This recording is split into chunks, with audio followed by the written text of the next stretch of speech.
Hi, welcome to Uncorked PA, a show where we showcase all things Pennsylvania wine. I'm your host, Missy Wilson, a second-generation winery owner at Cedar Ridge Vineyards, and I've been in the Pennsylvania wine world for almost 20 years, and I'm so happy to share with you all the special, unique, and wonderful places throughout the state. Today we're starting our show with one of our 10 wine trails throughout the state, the Bucks County Wine Trail. For those of you not familiar with a wine trail, they're a group of wineries that are located within a certain area or a region, and they work to promote the wineries in that area. You can visit these wineries whenever works for your schedule, or oftentimes they host specialty weekends where you can enjoy fun pairings, some music, or other types of events. A great way to find out about the wine trails throughout the state is to visit the Pennsylvania Winery Association's website, pennsylvaniawine.com. At the top of the page, you're just going to click on wine trails, and a map will show up with all the various wine trails throughout the state. You can click on one that's nearby you or somewhere that you'd like to visit, and it'll send you to the wine trails website where you can check out all the member wineries in addition to the various events that they host throughout the year. After we visit the Bucks County Wine Trail, we'll stay in Bucks County to see the other attraction and events that the area has to offer. I'm happy to have with us on the program today Heather Walter of Visit Bucks County, and she'll give you some great advice about turning that day trip into an overnight stay with great locations to visit. Lastly, let's talk Pinot Noir. National Pinot Noir Day is actually next Thursday, August 18th. We'll learn a little bit more about the grape and the various wines that are produced from the grape with my father, Rich Blair of Cedar Ridge Vineyards. So the Bucks County Wine Trail is located where you can guess it, Bucks County, PA. Bucks County is actually located in the southeast region of the state. It's just north of Philadelphia. It borders Jersey to the east, and it runs west towards Quakertown. The Bucks County Wine Trail is home to 7 wineries, and today we're going to be talking with Theresa Katalinas, the marketing director for the Bucks County Wine Trail. Thanks so much for joining us this afternoon, Theresa. Thank you for having me. We appreciate it. Yeah, definitely. So, how long has the Bucks County Wine Trail been an organization? And can you tell us a little bit about all the wineries that are on the trail? Sure. The Bucks County Wine Trail incorporated in 2004 as a nonprofit organization. And the wineries are kind of like people. They all have their own personalities. Some of the folks are really committed winemakers, and the focus when you visit them is just on having good wine, while others are into events. They have, wine and yoga and wine in pretty much any event you can think of. They've got live music, food trucks, and some of our wineries have large event spaces, and they host weddings and bridal showers and whatnot. So there's a little bit of everything on the Bucks County Wine Trail, something for every taste, if you will. So, sounds like you have great diversity on the trail, something that everybody can find something that they would like to enjoy as a wine. How many events does the wine trail host throughout the year? We host 4 annual events rather. We have a harvest celebration in October. And then in November, we have a Nouveau weekend, or for some that don't make a Nouveau wine, it's Nouveau or new release weekends, where we can kind of highlight a new release that's coming out. And then in December, we have our holiday celebration. Come and see the wineries decked out for the holidays. And we have a vineyard illumination at the same time, and that goes until early January. Great. So you're currently in the midst of an event right now, correct? So can you tell us a little bit Yes, we are. about what's going on right now on the trail? Sure. This summer we started a new event. It's called Summer Sip and Savor. It's co-sponsored by Visit Bucks County. And we had our kickoff weekend on Sunday that featured 3 of our wineries. Guests buy a ticket and they visit each of the wineries on their, it's a self-guided tour on their own from 12 to 5. And at each winery, they get to taste 3 to 4 small plates paired with wines. And then they go on to the next winery. So this Sunday is our final weekend for it, and it's our last 4 wineries. It's Buckingham Valley, Crossing Vineyards, Rosebank Winery, and Rushland Ridge. Wonderful. So, a key thing to make people realize is that the wineries are open even if a wine trail event isn't going on. So, people can visit them and kind of make their own wine trail event throughout the course of the year. What's the best way to get some additional information about the event that you have going on this weekend, plus all the wineries and upcoming events? Where can they find some information about that? Our website's probably the best place. That's buckscountywinetrail.com. You can also follow us on Facebook and Instagram. But the wine trail website is probably best because in addition to information about this event, we have information about other wine trail events. Each winery has its own page and they can showcase their own individual events. So that gives you a good snapshot of what we have available at each of the 7 wineries. Wonderful. Well, thank you so much, Theresa. And anybody who's actually in the area of Bucks County this weekend should make sure that they visit that buckscountywinetrail.com for additional information on the event that they have going on Sunday. Sunday, correct? Sunday, And right. can they purchase tickets online or through the winery or both? Online only, and we're limited. We only have a few more tickets available. Perfect. So therefore, go out, click on buckscountywinetrail.com today to make sure you are definitely included in this Sunday's tasting event that they have at 4 of the wineries on the wine trail. Thanks so much, Theresa. Thank you. I appreciate it. Have a great day. You too. So while you're visiting the various wineries throughout Bucks County, whether you're going this Sunday for their event that they just have a few more limited tickets for, or if you're planning a trip for the future, you can spend a few extra hours or an overnight or a long weekend to explore all that Bucks County has to offer. So we're excited to have with us on the program today, Heather Walter of Visit Bucks County. So thanks so much for joining us today, Heather. Hi, Missy. Yeah, thanks for having me. Yeah, so in addition to the Bucks County Wine Trail, which Visit Bucks County has, they've also started to put together a wine and art trail, which is super exciting. So can you tell us a little bit more about what people can expect on this kind of trail? Absolutely. So the Wine in Our Trail will actually launch October, this upcoming October. And it's a nice pairing of artists in the county with the wineries. So for the last several months, we've actually had local artists out painting at the vineyards. And then we've worked with the Arts and Cultural Council of Bucks County to choose 2 wineries for each of our 7 vineyards that'll be on display as outdoor art reproductions along the trail beginning in October. And then also in October, the actual passport for the Wine and Art Trail launches. So anyone can go onto their phone. It'll be at visitbuckscounty.com/wine and art trail, and they'll be able to put in their email or cell phone number to get the passport. And then they can start traveling around to the 7 vineyards throughout the county and checking in at each one. They'll be able to see those outdoor art reproductions while they're there. But once they check into 3 or more, they will also get a set of free curated note cards. So in addition to choosing artworks to be on display at the wineries, we've also chosen 7 artworks that'll be on these custom note cards that consumers can get when they go out to the Wine and Art Trail and once they visit 3 or more wineries. And then this will continue year after year. So starting next month, the artists will go back out and start painting again, and we'll capture all seasons this time around. And so this will really rotate annually, that someone could continuously go out to the wineries and see different artwork each year and keep checking into 3 or more and getting a new set of fine art note cards. Oh, that's amazing. So now do they have to go just in the month of October, or is it a kind of an extended period? So it is all year long. So from Okay. October 22 to October 2023 will be the opportunity to get the first set of fine art note cards. And then October 2023 we'll have curated new artwork, and they'll be able to clear off their passport and start all over again and get another set of note cards. So starting this October, you can go out forever, essentially, to visit the different wineries and to check in and to claim that prize.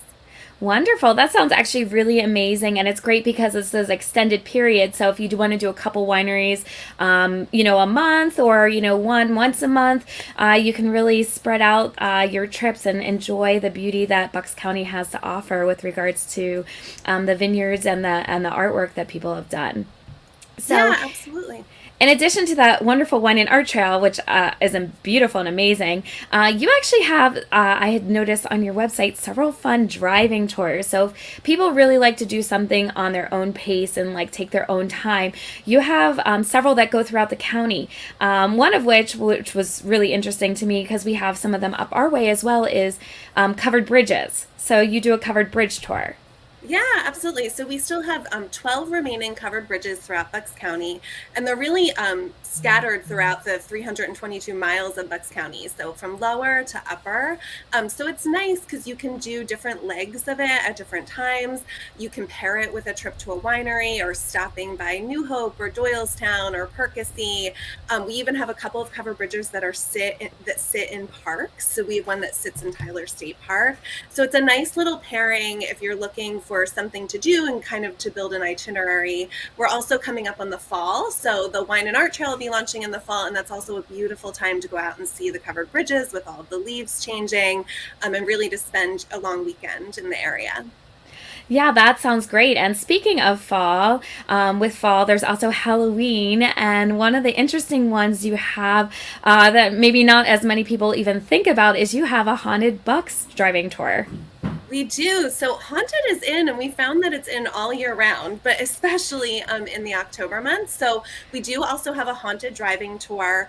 There's a lot of Revolutionary War history in Bucks County. So it takes consumers through some of our historic stops. It actually goes through some of the covered bridges, like Van Sant Covered Bridge, which is also considered Crybaby Bridge, as well as stopping along at some of our restaurants. So the Continental Tavern, the Logan Inn. The Logan Inn actually has Emily's room, which is said to be haunted. So you can even stay in Emily's room. And that entire tour is on our website at visitbuckscounty.com. And a lot of our small towns have led ghost tours as well. So you can take a driving haunted tour, but you could also stop in a small town and take a walking tour as well, if that was something, if you really wanted to dive into the haunted. Wonderful. So if people are staying in the area, they're actually, Bucks County has a lot of those smaller, beautiful towns that people can stay at and enjoy. And one of the places that is really popular is Peddler's Village. So can you tell us a little bit more about Peddler's Village, some of the stores, the restaurants, and they host a variety of events throughout the year as well, correct? Absolutely. Yeah. So Peddler's Village sits really right kind of borders New Hope in the Lahaska area of Bucks County.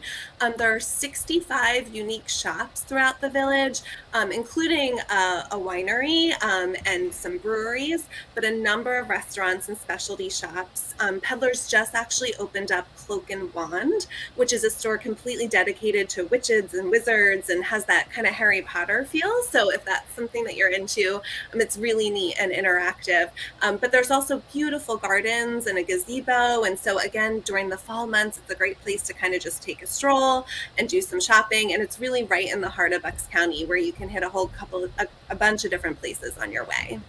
Wonderful. So this is amazing information. And definitely you gave us a lot of interesting places to visit, but there is so much more to do in Bucks County. So what's your website that has a great source of information that people can enjoy the various experiences like the driving tours or places to stay in town? What's the best place for people to go ahead and visit for you? Yes, you can definitely go to our website at visitbuckscounty.com. We also have a really huge social media presence. So you can follow us on Facebook, Instagram, even on TikTok and YouTube at Visit Bucks PA. We also have our local tourist, Claudia, who does a whole lot of TikToking and YouTubing for us. She's actually headed out on both the covered bridge and the haunted tours coming soon. So if you wanted to really get a deep dive into what you can expect when you go out on those tours, definitely follow us on YouTube and TikTok as well. Perfect. Well, thanks so much for joining us, and you gave us so much information, and this is actually a perfect time to start planning that trip to Bucks County. So thanks so much, Heather. Yeah, absolutely. Thanks for having me. Yep, definitely.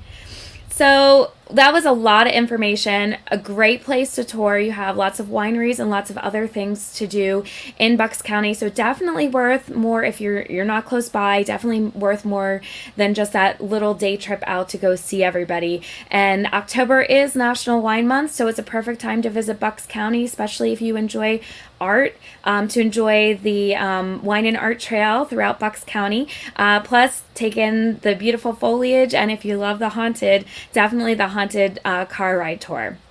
So, National Pinot Noir Day is actually this coming Thursday, not in 2 days, but the following week on August 18th. And Pinot Noir is a versatile grape. It can be made into sparkling wine, either as a Blanc de Noir or a sparkling rosé. White Pinot has been gaining in popularity, especially on the West Coast. And it can also be enjoyed as a rosé and, of course, as your red varietal. Pinot Noir is made throughout the world. Burgundy, France is one of the most popular Pinot Noir growing regions, but Pinot is now commonly found, obviously, in the Willamette Valley, Oregon, in addition to Walker Bar area of South Africa, and of course here in Pennsylvania. Each growing region brings different styles and flavors to this complicated grape. And the best way to celebrate National Pinot Noir Day is to grab a glass of Pinot Noir on Thursday, August 18th, and share with someone you love.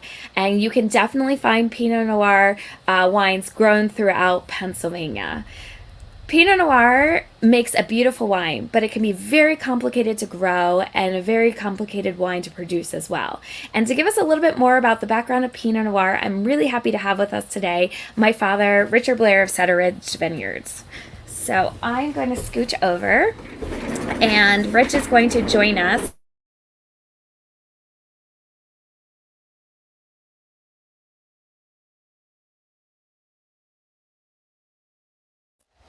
So here we are.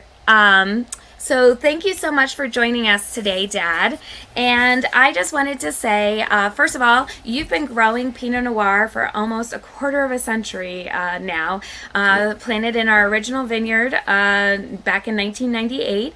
And what made you decide to put Pinot Noir in your vineyard? Okay, so it goes back to a dinner I had on July 9th, 1983, where I had this great bottle of Pinot Noir, Chambolle Musigny Premier Cru, and it just took my breath away. It was absolutely stunning. And I cultivated my Pinot taste after that, and one day in a fit of maybe craziness, I said, if they can do it in Burgundy, we can do it here. And so I started planting Pinot Noir, and we have about 10 acres of Pinot Noir now, and I think it's about time to stop planting Pinot Noir. So, Pinot Noir people tend to get a little, I think, intimidated by, especially because it tends to have a little bit of a higher price point than, say, your Merlots and things like that. But part of the reason that it might have a little bit of a higher price point is it's a little bit more of a trickier grape, both in the vineyard and in the cellar. So can you tell us some of the challenges that come about with starting with in the vineyard, in the growing? How is it a little bit more difficult to grow Pinot than, say, something like a Merlot or a Cab Franc? Well, actually, Pinot does overwinter very well in the East Coast because it's very cold hardy, and that's about the nicest thing you can say about it. After that, the growing is really tough. It wants to overproduce. And it throws out a lot of shoots, so you're in the vineyard all the time, shoot thinning, dropping fruit. Right now in our vineyards, we probably have about 3.5 to 4 tons an acre of Pinot Noir, and then we'll take it down to about 2.5 tons per acre, because when it overcrops, it makes a very thin, light wine that is not as enjoyable as a concentrated wine that is very complete. So then, in addition, it kind of tends to have a little bit more issues too with the moisture we have on the East Coast, correct? That's true. It rots very easily because it's a very thin-skinned grape, and being thin-skinned means that we can't allow 2 clusters to touch each other, because they start growing into each other, then they break apart and become moldy. So it's all about hands-on viticulture from the day they grape bud till the day we put them in the fermenter. So one of the reasons that Pinot sometimes tends to be a little bit more expensive is there's a lot more labor that goes into even just growing the grape versus even producing the grape. That is correct. So the other thing that people get a little intimidated about too is Pinot Noir is kind of grown a little bit all over the place, and there's a couple different styles that come across with it as well. So you hear people a lot of times talking about New World and Old World Pinot Noir. So can you tell us a little bit about what does Old World mean and what does New World mean, and how are they grown differently, and how do the wines taste a little different? So Old World would be your Pinot Noirs from Switzerland and France, mainly Burgundy, France. They tend to be a little lighter than your New World, lighter in alcohol and lighter in color, because they do not get the heat in Burgundy like they get in the West Coast of the United States. And they tend to be more of a complete wine from front to back, where they have a long finish in the back, and they're very well balanced. New World wines tend to be a little overripe. And when I say New World, Pennsylvania's New World, but our style leans toward Old World because of where we're situated on the East Coast. But in the West Coast, the wines tend to be a little higher in alcohol, usually 14 to 15% alcohol. Very much like a Syrah, they're kind of jammy with a lot of figgy flavors. And they may be enjoyable to drink, but most people who love good Old World Pinots don't like the New World Pinots. But that being said, some places do a really great job in Oregon and even the Russian River Valley of California. Wonderful. So basically, even if you live in the New World or Old World, you can kind of make either style, but the style itself, New World, just tends to be a little bit that bigger, like what people tend to think of California style. Yeah. So in Pennsylvania, we grow there. Oh, you were mentioning to me earlier, a majority of the Pinot Noir grown in Pennsylvania is grown in the Berks and Lehigh Valley area. That is correct. And why do you think that this area works a lot better than, say, a lot of other areas in the state? Well, first of all, Lehigh Valley is a really lovely place to grow grapes. It's not too hot, except for today, and doesn't get too cold in the wintertime, and it has a good climate. The humidity is a lot lower than, say, in southeast Pennsylvania, and it's warmer than northwest Pennsylvania. So it's a great climate, and most of the grapes grown in Pinot Noir grown in Pennsylvania is grown in Lehigh and Berks County. And, that says something. It didn't just happen by accident. Yep. So. Exactly. So Pinot Noir, most people know Pinot Noir as a red grape with a lot of beautiful red fruit and berries, and sometimes you get that really nice earthiness that comes underneath. But the great part about this grape too is it's super versatile. And I think one of the reasons it is because you had mentioned earlier, it has that thinner skin, so sometimes there's not the best year that you need to pull your grapes in a little bit earlier than you normally expect to.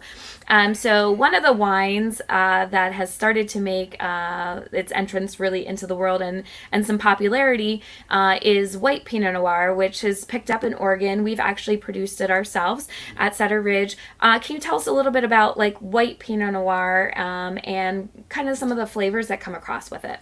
So white Pinot Noir is somewhat like white Zinfandel. It's pressed off the skins immediately. So that you get very little coloration, if any, and it gives a wine with a little nuttier flavor, I believe, a little complex white wine, sort of like a Semillon, but the richness of a Semillon, but more of the barrel aged not freshness, but complexity you get with barrel aged wine. So white Pinot is still in the beginning stages, so they haven't really evolved yet into a style, but I think it will soon. Okay, and then so you have white Pinot, you have sparkling, which with sparkling wine, you definitely pick earlier. It's something you plan in general, because with sparkling, you want to have that lower acidity and lower alcohol content because you end up re-fermenting and getting additional alcohol in on the back end. But the great part about Pinot is you can make Pinot either as that white or the rosé version of a sparkling wine. And what are some of like the fun flavors you get from the sparkling versus that you wouldn't see in, say, necessarily like the white Pinot? So when you pick grapes at 16, 17 bricks, they're not the complex grapes that you pick at 23 bricks. So you get more of the freshness and the acidity. You get the nuances of not the berries, but of like lemongrass or other flavors that go towards more of the Asian style flavors, mango sometimes, passion fruit, and so you can get those lighter flavors in the wine. It's a good contrast between the Chardonnay made sparkling wine, which tends to be a little bigger. Perfect. And then lastly, you can just go, and it's something very popular all summer long, and I think has really been gaining popularity in general the last couple years, is rosé. And rosé can be made out of any red grape. We personally make it out of our Pinot Noir. And the great part about rosé is you're getting a lot of that fruitiness that you don't necessarily see in the sparkling because it hasn't matured as much. But you're not getting the heaviness of a red wine. So some of the flavors for the rosé might be like well, basically rosés are like this light drinkable, quaffable wine that you'll pick up a lot of the berry flavors, especially the red berry flavors, like red raspberries or maybe even red cherries, not the Bing stuff, but the light red stuff. So yeah, so the flavor profile for Pinot, depending on what style you're looking for and how you want to make it, it can range from very light and quaffable to complex and age worthy. So basically, there's a Pinot Noir out there for anybody. So if you think you don't like a Pinot Noir because you're thinking of that red grape and you're not into red grapes yet, there's lots of crisp, refreshing white flavors. If you love a red and you want something a little bit fuller, a little bit heavier, there's many different styles that Pinot Noir can take on. Yeah. So also one of the things about Pinot Noir, it is very age worthy. We can drink Pinot Noirs 25 years after they've been harvested, and they taste absolutely amazing. So it's not something that you have to think about, well, I need a 19 because it's 21 now. 15 or 10 would drink lovely. In fact, some of the ones we still drink are 2005 Pinots that we brew. Yep. So, exactly, and a lot of wineries do make it with the base to really do that aging, which is great. You get and what happens over time is a lot of the fruit maybe starts to disappear a little bit, but you start to pull out all that beautiful undercurrents and the terroir, and you really get to feel where the grapes came from, which is something special and amazing that doesn't necessarily, your white wines, most of your white wines, especially your stainless steel, you won't see things like that in. That's correct. Yeah, and so the Surbois is a French term, and I probably mispronounced it, but it means underbrush. And so a lot of the age-worthy wines taste like little mushroomy underbrush, the dirt soil, and you think, well, that doesn't sound very pleasing, but it is very pleasing. And it pairs beautifully with food. Yeah. The wonderful part about the acidity, usually in a Pinot Noir, is it goes amazing with food and pretty much any type of food. Whether you do chicken, seafood, pork, Steak. up to a steak, you really can pair that Pinot across the board. So our suggestion for you would be to run out, taste some of your local Pinot Noirs at your Pennsylvania wineries, grab a bottle so you can enjoy National Pinot Noir Day next Thursday, August 18th. So grab that bottle now, do a trip this weekend, pick up a bottle, and then have it on hand to cheers with us on August 18th for National Pinot Noir Day. I'll be there. Awesome. Thanks so much, Dad. Okay. You're welcome. Well, thank you guys so much for listening this week as we talked all things Bucks County wine, Bucks County events, Bucks County trails. In addition, we just enjoyed a whole lot to do with Pinot Noir. So interested in finding a little bit more information about Pinot Noir, If you go to the Pennsylvania Winery Association's website, pennsylvaniawine.com, go to the search bar, type in Pinot Noir. If you type in Pinot Noir, there'll be a beautiful article that comes up, gives you some additional information about the grape itself, the wine, and great pairing options for you. So then that way you can plan out your National Pinot Noir Day celebration next Thursday. In addition, if you're looking for that winery, the wine trail events, you can use that tool on their site. They have a build your own itinerary tool. You can find out the wineries that are close by to you, a place you want to visit, such as Bucks County, and you can start to build your own itinerary and directions from one place to another. Join us next time as we visit the Susquehanna Heartland Trail, which is a great time to start planning that fall getaway for a beautiful location in a rural area. Join us on Uncorked PA on the 2nd and 4th Tuesdays of every month, either at noon, either on Facebook Live or on YouTube. If you can't join us live, you can always watch the videos whenever works best for you, and they do get translated over into an audio podcast where you can pick it up at your favorite place, such as Spotify or Apple. Don't forget to subscribe to the station so you know when news episodes come out.